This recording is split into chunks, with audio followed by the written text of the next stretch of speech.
Assalamualaikum warahmatullahi wabarakatuh. Perkenalkan, nama saya adalah Cecilia Patra Dewanti dengan NPM 1906348265.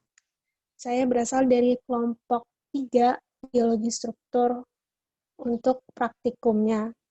Pada video kali ini, saya akan mempresentasikan mengenai tugas saya untuk modul ke-8 mengenai rekonstruksi penampang geologi.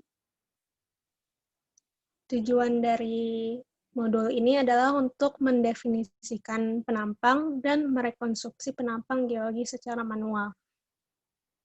Tertampil di layar merupakan tugas yang akan dilakukan rekonstruksi penampang geologi tersebut. Dari 3 metode yang diberikan, yaitu metode busur, metode King, dan metode freehand, saya akan menggunakan metode King karena metode King ini berurusan dengan banyak garis sehingga bisa dikatakan lebih akurat dibandingkan yang lain karena dia menggunakan data-data yang tersedia pada metode tersebut. Sehingga referensi poin yang untuk pembuatan garis itu juga lebih banyak. Yang tertampil di layar merupakan hasil dari pekerjaan saya menggunakan metode King. Maaf bila ada sedikit berantakan, namun ini merupakan hasilnya. Saya tidak menuliskan garis intersection, titik intersection antara dua garis karena bisa dikatakan memenuhkan dan di sini aja udah agak ribet kayak gini gitu. Kayaknya metode King ini itu cara melakukannya itu membuat garis tegak lurus antara dip 1 dan dip kedua. Ini dari kiri ke kanan itu ukuran dipnya, ini dip 1, dan seterusnya sampai dip 25. Dari garis yang dibuat itu, garis tegak lurus itu mencari perpotongan dan mencari titik tengahnya, titik garis yang berada di tengahnya antara kedua sudut tersebut. Lalu menggariskan berdasarkan panjangnya. Nah, kalau misalnya dilihat dari tugas saya, terdapat 25 titik dip dengan beberapa stratigraphic boundary yang bisa ditemukan. Itu ada 4 macam, yang shallow water marine formation, coal bearing formation, volcanic rock formation, dan fluvial formation. Kalau misalnya saya menggambarkan, awalnya saat saya menggambarkan ini, itu terjadi seperti diskontinuitas, di mana fluvial formation-nya itu antara fluvial formation dan volcanic rock yang warna merah ini, itu dia tuh mulainya rada lebih di bawah daripada yang di bagian kiri ini.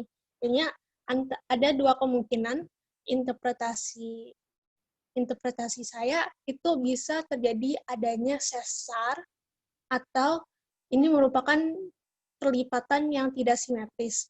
Namun karena saya kurang mengetahui cara menemukan bila lipatan ini merupakan lipatan asimetris, jadinya saya akan menginterpretasikan ini dengan hal yang saya lebih confident, yaitu terdapat sesar. Nah, terdapat sesar ini saya kurang mengetahui, kurang yakin letaknya di mana, tapi untuk mempermudah menjelaskan interpretasi saya menentukan garis sesar ini berada di G11 dan juga di G22. Ini ada dua, ditandakan dengan garis yang warna hijau ini. Yang ini sama yang ini.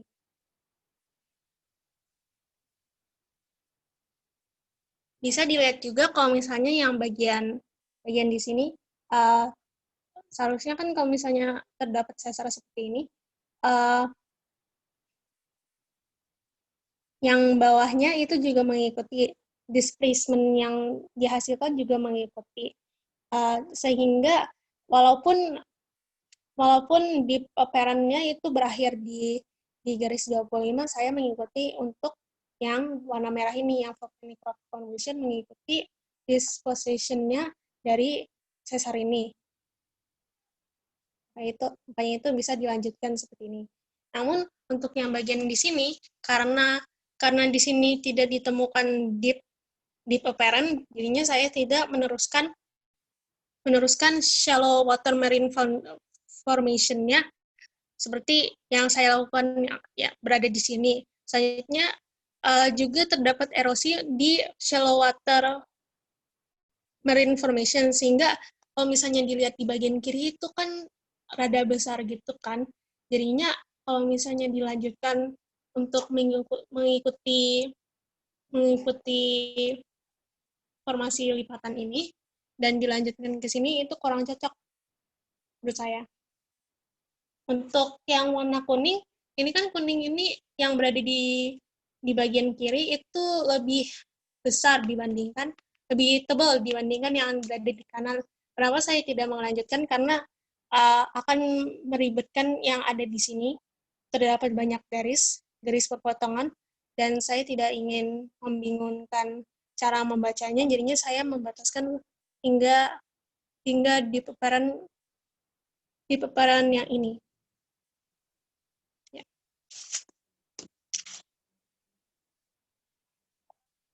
Hasil dari tugas saya bisa dilihat ada 2 jenis pelipatan prim dan sini.